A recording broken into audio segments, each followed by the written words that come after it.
from RRQ to deny Kin of his power hero, both the Phobias and the Arlet. They're gonna go for the Claude. Super safe pick. Ooh, but now it has mana again, so you know, maybe might want to be much more calculative towards that. The XP though, what do you go for here? Uranus? Uranus. They just want to get like a front line? No, they go for the Arlet regardless. Yeah. Wow. I mean, again, it's Kin, right? You want him on playmaking heroes, and the pairing of Khalid and Arlet, that sets up a lot of potential for pickoffs or fights. How are they gonna address the Arlet versus Phobias matchup though, Rashi? Well, the Phobias I think is will have some advantages, but with the trio mid roaming from Dewa, they might try and skew the balance that way using ganks instead. Now for RRQ though, how do they want to play this out, man? Something safe would be nice here. Something with good kite potential, some crowd control too. Oh, a Granger, carry. We did see a Brody by the way, but Yeah, probably carry. not. Okay. Oh, wow. Okay. That's a Carry. bold pick, I feel. Very bold. RRQ Hoshi bounce back from a rocky start. Or will they end deep down in the trenches? This is game 1 of match 1 between Dewa United and RRQ Hoshi. I think, again, if RRQ can stick their first win for Season 17 in this match, while Dewa United, of course, they would love to get the win here to solidify themselves in a 5-win record. It's game 1, folks, and keep in mind, it's Super Toy deployed, not Kuroki. Ooh. In the mid lane, it's looking kind of tough. The zoning from Octa here is so annoying. The Yeve can clear to a degree, but not level 1 at least. Quick battle spell checks, already 2 purifies for the side of Dewa. They're gonna need it. They wanna deal with the Cho and the Guinevere. So let's see how that plays out. It has to be a tempo attempt here from RRQ. Whoa. Oh, that's gonna be a quick pick off there, almost. But Enoch still able to recall. No battle spells triggered, so A-okay. Looking at the emblems by you here, put yourself together for both mid laners, trying to make plays, be active around the map themselves. On the other side, everything else seems pretty standard, but the Master Assassin still picked up by Maybe. He's running the fighter emblem still. Some people are thinking that with after the patches, it might be better to go with the other alternatives, Marksman and Common Emblem. We did see all the Claudes yesterday play the fighter emblems in. His flicker forced out. So yeah, the fighter emblem still definitely very, very reliable for the Claude. We saw yesterday how strong the Claude was. Especially, I think Kelra was one of them as well in the match against Evos. But facing the trio mid of Dewa, does RRQ really want to fight them head-on, Arashi, or do they really want to counter-engage? Ooh, I mean, with this composition, especially in the first turtle, they want to go head-on, man. They have the Phobias, and that's why you can see Super Ken already babysitting him to try and get the level 4 advantage. And they have to clear now. They're trying to see if they can get Kin trying to get level 4, but they're rotating. There should be a turtle pick for RRQ. Seems like RRQ is on the turtle. Octa here, pressuring Yeskill. Half HP. Enoch trying to provide cover. Also below half HP. And now the turtle will be reset by Super Tan. And Super Tan trying to zone out Moeza, players of Dewa United in general. That's going to be a knockoff. Real world population now in the back. That's going to be Enoch. Very low, taken down by Moeza. Nolan finds an angle to take the turtle. And that's going to be a 1-for-1 plus Dewa United gets the turtle, got the turtle. And that's Moeza popping the flicker to get out of that sticky situation. Who won that trade, Arashi? Has to be Dewa, man. Turtle plus 1 kill. Especially against a Phobias, against a Yeve, you know. The RRQ, they settled for this composition that has so much combo, so much ways to work together, and yet they kind of split apart in that fight. So Dewa took advantage of it and used the Soul Sever advantage to go and secure the neutral objective. I mean, good looks from Dewa, man. Yeah, beautiful, beautiful start for Dewa. So that was the brilliance of Dewa just pushing into the turtle pit. All predictions by Gope. We have a zigzag again from yesterday. And look at the MVP from Papulong, R7. Oh, Is he still coaching behind? I don't think so. that's interesting. That's a kick though. On towards Moeza. Take a look at the combination. The crowd Moeza? control chain from the Kings of Kings. Finding one. That's going to be Dolan and Moeza taken out as well. RRQ shifting their gears. That is the combo we want to look for. The pick off. Super Dan, 1v1. against Kin. That's a stun. Kin looking for the slice and dice, but Dan here looking for the outplay. Oh, that's a connection. Super Dan? Kin trying to hold on, looking for a lifesteal. That's the regeneration pop. He jumps back in! And that's gonna be Kin outplaying Super Dan in the bottom side of the map. It's a bait, man. Dolan comes in for the secure right there. After the great two-man pick from RRQ, you see again the power of the spatial migration with the Violet Requiem. There's so many ways for RRQ to set things up, but they can't underestimate Dewa, man. Dewa is matching their early game aggression. It's very, very fast-paced now for both teams, as expected because of the trio mid. Edok spacing away. Super Ken still unnoticed. Yeah, Ken finally showing. That's gonna be the crowd control. Violet Requiem, real world manipulation, locking Ken down. Super Ken still able to get out. That's gonna be where's that cancel? The BMI towards the back. Where's that healed himself? But Super Dan here trying to zone members of Dewa United. Being a nuisance while the turtle will be secured by RRQ. Beautiful win from RRQ. They want more! They want the purple buff. Is this too greedy though? Dolan very low. Fuyo still able to find an angle to get out. And that's gonna be mid lane, actually chunked by Super Toy. Intelligent MLBB that RRQ is showing. The purple was stolen away from Dolan there. I'm surprised he didn't get picked off there. It seemed that the spatial migration was timed perfectly, but Dolan got out of it. So good on Dewa, but they have lost their purple on their carry jungler that requires that resource. Now RRQ, they're finally getting some steam here. Not too late to start snowballing, but Toy. Inches away. Edok's looking for something. But that final slash was teasing on him, Super Dan. Like, no! 2v2 towards top lane! Violet Requiem, Super Dan set things up. And that's gonna be a kill on towards the Claude, an important kill for RRQ. And seems like they're manifesting their namesake, Super. Both Super Ken and Super Dan. Aggressive gameplay. They were able to pick off maybe. That's an important kill towards the marksman. That's very good, man. Raid boss Super Dan right now doing a great job. He wasn't really participating in the first team fight, right? Kind of kited away from. But afterwards, he's been a complete nuisance in the faces of Dewa United. A 2k gold lead advantage. So far, nothing big has fallen except for that mid turret. That means RRQ will have a big rotational advantage though. And when you have a Gwyn and a Cho, it's dangerous to have your jungle so exposed for Dewa. Well, super play from RRQ.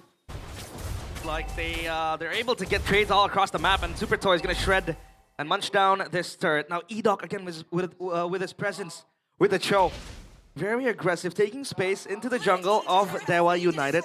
As the turtle will spawn in 5 seconds, they're gonna have to address the wave down bottom. Super Toys gonna push that into the bottom side turret, and Kid is there to respond. And Octa, he buys the rapid boots, so he wants extra movement speed. It seems like. Especially against the Yves, there's a lot of slows thrown around. The rapid boots will allow him to kite away, but also regen. As Mueza getting chunked pretty low here. Yeah, still half HP stun though. Real worm relation will lock things down. And Super Dan will be the first one to fall as Dewa United will find the trade. RRQ collecting the final turtle, while Dewa, they get Dan. As planned for RRQ, technically, it's unfortunate that Dan had to give his life for it, but so far, so good. But again, RRQ, they're not looking for turtles, they're looking for lords, right? To get a clean end to this game, they have to extend the gold lead even more, but Dewa has been able to mitigate the difference and keep it at about 2.3k. Well, beautiful, beautiful play. Again, just sacrificing Dan for the greater good, as the audience prediction now by GoPay favors the Kingdom a lot more, 57% still. The faithful Kingdom, believing that the Kings of Kings might want to pick up a win here. But I would want to argue that most of the fights that Dewa, or rather RRQ, has taken is without Super Toy really being present there, you know? Yeah. The carry damage isn't even noticeable. And when you have him ready with his items, that will be much more advantageous to RRQ then. I think right now the concern for Dewa is that there's not a single target they can shut down to really win the team fights. And right now, at least until the 15-minute mark, Super Dan, Super Ken, Super Toy, and Yehezkiel all can do damage, can change how the fight goes. So with their composition, they can burst down one guy, they can target down one member. It's hard to actually control all 4 members at the same time. Yeah. That will give Super Toy a big window to carry the fights in the later stages as well. Yeah, they need to peel for him as well, because he will be the ultra carry in the late game. Ice Queen's one for Yves, for Yazkiel. He's gonna need that to slow down Dewa even more, because of how mobile the Dewa players are. But a cross-map trade down bottom will be taken by Maybe to respond to the push up top. So now Dewa, they need to try to win this little skirmish later on with the Lord, but they can still defend it. Right now, Swift Trinity is completed for Super Toy. And on top of that, with the double one combo, Dewa, they can move a lot, but they can't move backwards all that easily. They have a lot of good chase built in. Sky Piercer for Octa, though. Let's see if that's enough to really swing the fights in their favor. This is the game-changing moment, man. This will decide the course of the rest of the game, this first Lord. Yep. The Sky Piercer very heavily favored by Octa. He was able to get 14, 15 kills. Even 20, I can't quite remember last week with that juice in Sky Piercer. But they're dancing on the Lord. Dewa inching closer. They're gonna play a game of chess here, but I think both sides have the advantage because of the waves pushing in. Super Dan. That's a good engage for Dewa. My goodness, the cancellation by Super 10 with a Violent Requiem. Toy. And there you go, Super Toy finds the triple kill. RRQ. Wow, what a recovery. That carry damage, man. So good. And welcome back, Super Toy. He bagged that triple. What the heck is that damage, my guy? Did you see that?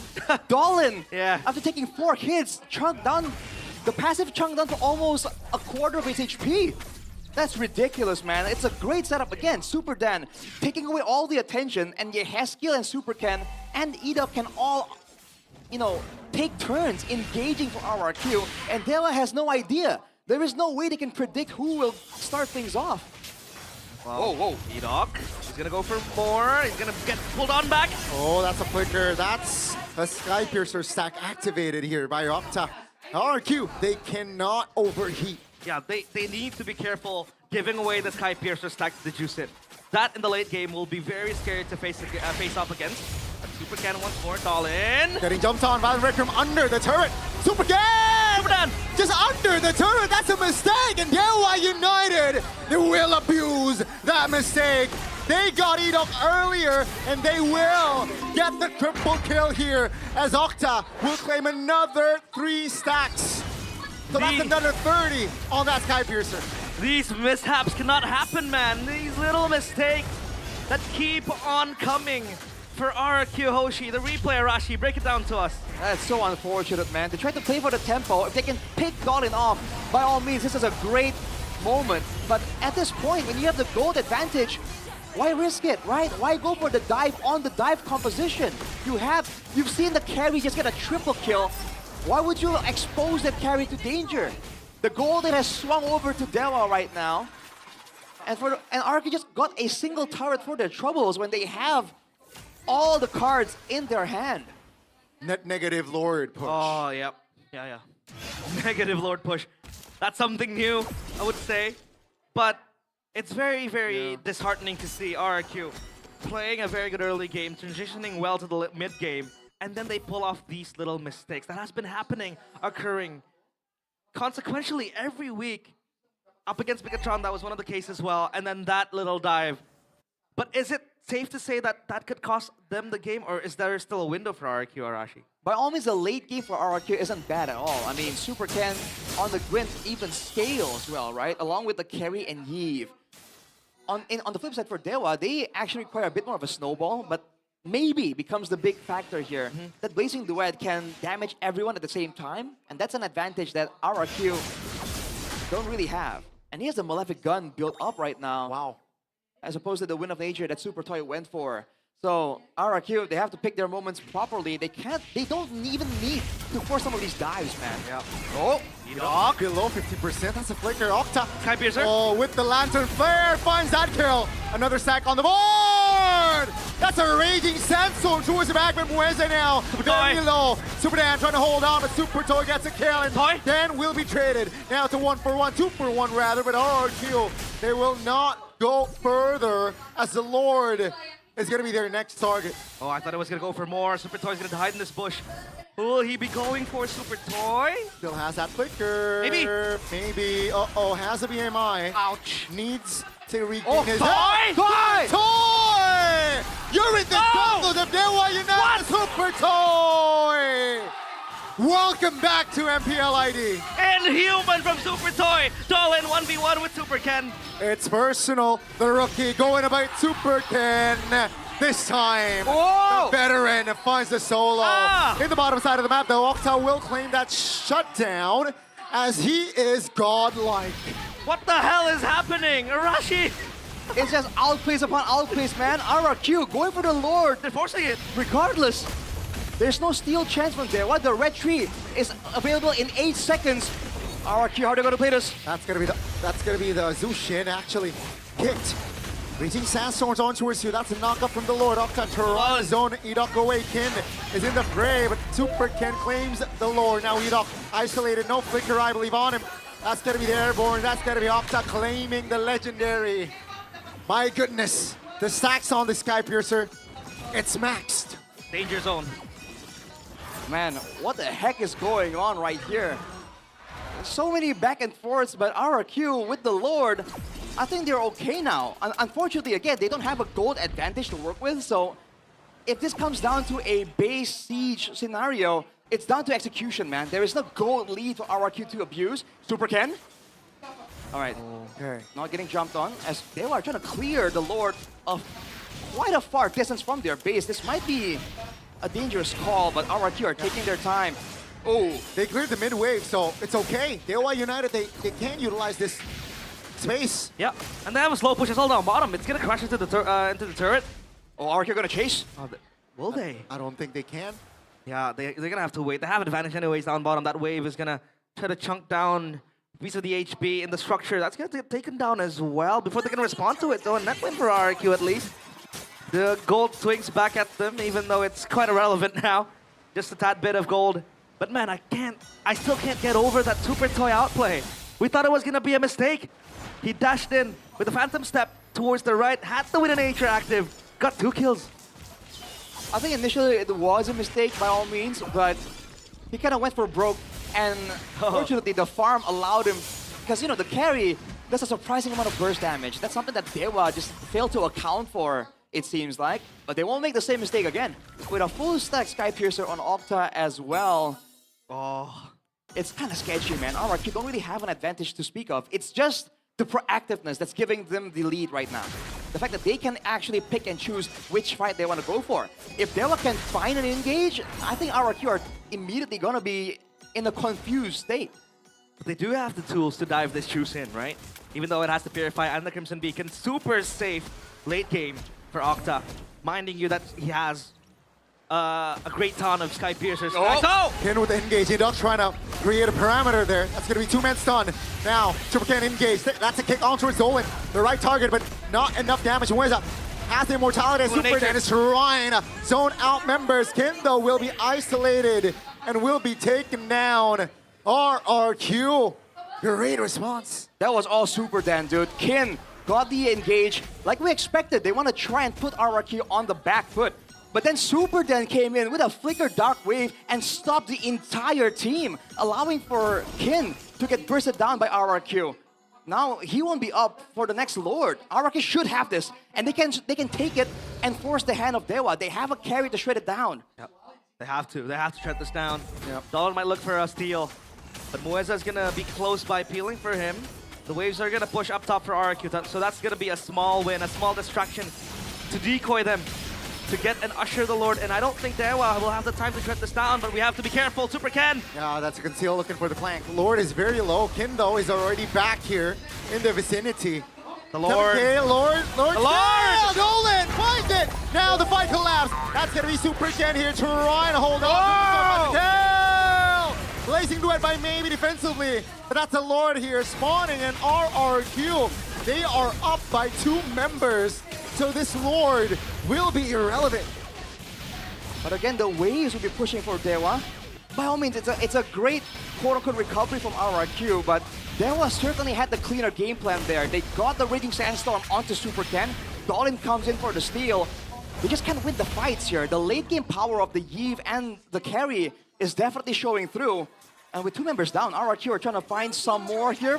Potentially a base turret if possible. Can they though? Can they siege? I mean, Dolan and Kin are gone. Unit Nature rebound by Super Toy. Oh, that damage is insane, and he's just gonna munch the turret down. That was super quick. So siege-wise, I think RRQ are pretty strong, Arashi. Definitely. Still an 80 stack Sky Piercer for my Octago. God. That will still be a continuous risk. Unfortunately for RRQ as well, the base tower taken is not on the far side, so they still have to be very careful. But you can see the respect from Dewa, man. They understand that with a Cho, Grin, and a Yves, right? You can't really misposition and overstep just a little bit. There's so many punishes available. And we did see the combo for RIQ to kind of chase down and catch the Dewa players. The way the Dragon into a Violent Requiem would be very, very good, especially with the added CC. It could really proc instantly, and the players of Dewa needs to be wary and privy of that. For now, though, Dewa, they will just hunker down and wait for a misplay, I'd say, for RIQ, because if they want to go for the engages first, it'll be hard, but maybe has been quite non-existent in the team fights. I mean, the Blazing Duets, yes, sure, but, you know, it's not what you really expect from a Claude. The Claude needs to do more, I'd say. There's just too much crowd control, especially from Super Dan. The shoulder bash, the dark waves. Yeah. He's been trying to get in these fights, but RRQ just not allowing it. And on top of that, Yehezkiel went for the Lightning Truncheon with a Divine Glaive. So, yes, he can shred, kind of, but it's not a Wishing Lantern build. He is going to make sure that Octa and Maybe can't overstep, because he can burst them from a distance. Yeah, the squishies will be the main point of contention for RIQ. Oh, but the peel is pretty crazy. The Lord has spawned again. Maybe he's going to push that wave up top. Down bottom, RIQ again have that prio. As the Lord does spawn, and RIQ, they want to try to usher control again. Corral this Lord, inviting Dewa to come inside and go for a tango, but it seems like Dewa will take their time as well. Dewa is set up for a split push, or slow push rather, on the top side there, just earlier by leaving a cannon available. Now RRQ are trying to send Edok, it seems, to try and go for a semi-clear. Dewa can't burst that fast at all, but they are pressuring, man. They're sticking onto the Lord right here, and RRQ, you see the hesitation. Yep, not even clearing that wave. He's gonna let it go, let it slip. He's gonna re-push again, bounce back to the top side. Dewa has a second wave up top, so that slow push will eventually be an advantage to Dewa. And RQ's not gonna pull the trigger as well. They're gonna wait for Dewa to be the ones to do so. Edok, hidden in the shadows, might look for a pickoff. There's gonna be a slow burn Lord take, as both teams just waiting for one another to pull the trigger. They should send someone to clear, man, or they should go for a broke and go for an engage. It doesn't have to be a dive, right? A front to back is enough. Yep, that's another reset. Yeah, the Lord again. The Super Ken has it on a half HP. Again, the wave still very, very beneficial towards Dewa. Tiding with them. As Yehezkiel poking away this Yves will be very, very significant when it comes to taking those small pokes, not allowing maybe to take a step into the Lord Pit. Now they will go even for more. Octa, I want to look for an angle. It seems like they're gonna wait for a ticking time bomb. No one's gonna really stick in the Lord Pit. Yeah, I mean, the wave is still pushing for Dewa, right? Yes, Top, that's top. a massive wave coming. So now with the Yves showing, yeah, Dewa United, they want to fight here, seems like. Seems like the call here is just to chill, because Yves is gone. That's another reset. Intelligent, so patient. And the wave will crash on towards the base turret top. Oh, now that it's crashed, though, it will bounce back. No, it might take down the turret. That's a free turret. Oh, That's no. Dewa United starting the war! Take a look at Octa. 80 stacks on him, and one by one, RRQ member fall to the floor. Super Toy finds one. That's gonna be Dewa United still able to recollect, as without Super Ken, it should be a free Lord, but take a look at Dewa. They want the structure bottom side. And it seems like RRQ, they still have time to clear. Oh, RRQ's hesitance paying dividends for Dewa United. The Kings of Kings was so indecisive. Do they want to go up top to clear the wave? Do they want to dance the Lord? But that was a very, very bad Lord dance from RRQ. Dewa knew that they had the advantage up top, and that is why they took their time. Textbook slow push game from Dewa. It was set up. It wasn't a coincidence. They set it up earlier before rotating, and RRQ failed to account for it. But Dewa's troubles aren't over just yet, man. See, trying to break open a base against a Heave and a carry, easier said than done. The gold lane, the gold lead doesn't matter anymore. All comes into execution here, and most of the battle spells are used up in the previous fight. There's gonna be some time here before the decisive fight does come through, but they will need to do something spectacular if they want to get an easy, decisive win against RRQ. Decisive team fight. Well, let's see. I mean, the high ground department of RRQ, pretty solid as well. Holy Crystal. For Octa, Wow. he sold his boots. He got an immortality, and now he has the Holy Crystal. So that's gonna be extra damage for the Jusin. With 80 stacks in the sky, Piercer Arashi, it's gonna be very hard to catch this Jusin, and that Jusin will hit like a truck. The Lord will come up top. It's gonna crash into the base of RRQ Hoshi. Can they hold? Can they keep the castle walls standing still? Well, hang on a second. They aren't really ready to capitalize. They've sent Dalian to take the turret. Oh, Yeah, The round- seems like RRQ now just throwing bodies. Dewa United just, again, just hovering around, dealing damage. That's going to be Super Dan down for 60 seconds. Super Dan is going to be next. And now, let's see RRQ with just 3 members up. Can they defend? Oh! Ken finds a stun! Down goes the marksman. And take a look at the main base. Ladies and gentlemen, after 25 minutes of game time, Dewa United will take a wipeout and game 1 as well. No minions, but it's gonna be crushed to pieces anyways. The Crystal.